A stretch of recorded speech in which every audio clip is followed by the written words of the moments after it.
In a previous video, I'd mentioned how Cooking with Wild Game wasn't the first Bronze Age Isekai I'd ever read.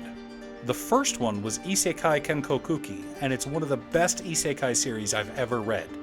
Of course, our story begins with old reliable truck coons sending our main character to another world.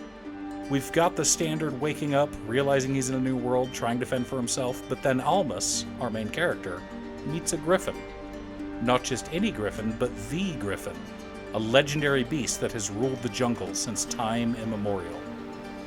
After discovering Almus is a wanderer, which is why he was trespassing in the griffin's jungle with no knowledge of the danger he was putting himself into, the griffin decides not to kill him. Instead, Almus is taken to the griffin's lair and introduced to his new destiny, the care of 30 or so orphan children. Recently, children have been abandoned in the jungle. Almus sympathizes because he too was an orphan. And so, a 20-year-old in a 12-year-old's body, Almus becomes the leader of a diverse group of orphans, all aged 9 to 12. This manga is the story of a nation being built. Almus and the children work together to rebuild an abandoned village, farm, and teach the children reading and arithmetic.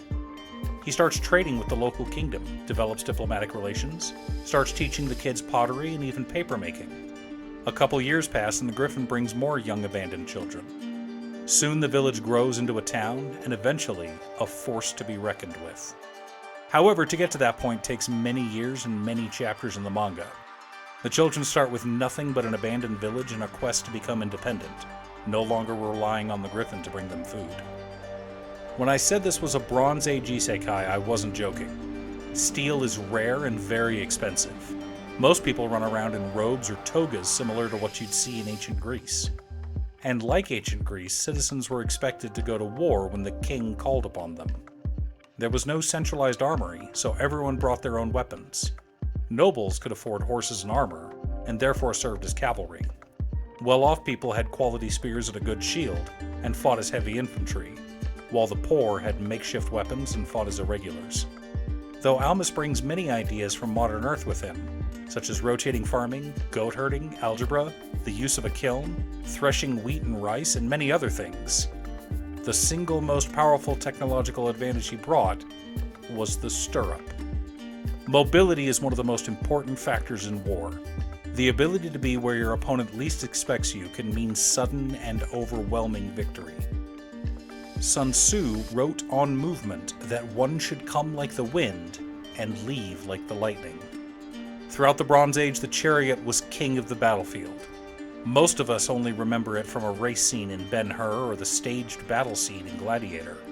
However, the chariot allowed high-speed movement. You could ride near enough to your enemy, riddle them with arrows, and then be gone before they could mount a counterattack. The Bronze Age had horses, so why did they need a chariot? Because the stirrup hadn't been invented yet. Well, it had, just not in the West.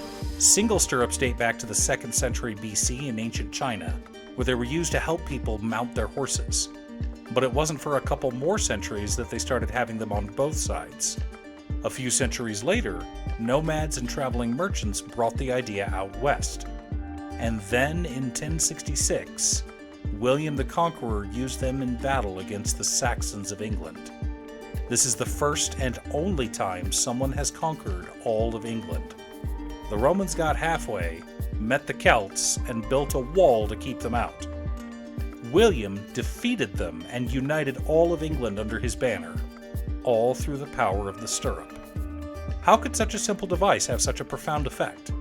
Remember, mobility is one of the most important factors in warfare, but power is far more important in a one-on-one fight, especially one involving melee weapons. When you are sitting down, on the floor, on a chair, or on a horse, you don't have as much power. Much of the power you put into your swings comes from your hips. Take a look at boxing. A jab comes from the shoulder, but a right cross comes from the hips. Power, putting your whole body into a single blow, is not something you can achieve while sitting on your butt. Stirrups allow you to stand and combine your power with that of your horse. Your swings become more devastating, dealing more damage to your opponents. This is why, until Agincourt in 1415, The cavalry charge was the most devastating move in European warfare. And now, Almas has brought that stirrup into the Bronze Age. So how will this affect humanity's growth? How will it shift the power balance in the region? Will his kingdom become too powerful, causing other nations to unite against him? What effects will his other advancements have on the kingdom and the world at large?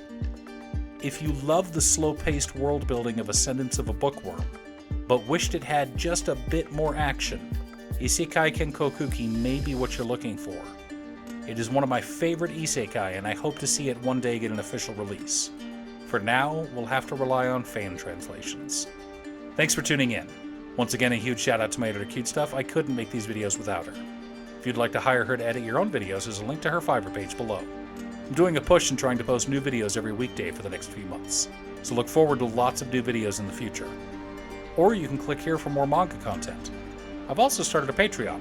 You can click the link below or go to patreon.com/Danon. Stay safe, and I'll see you all again next time on Musings by Danon.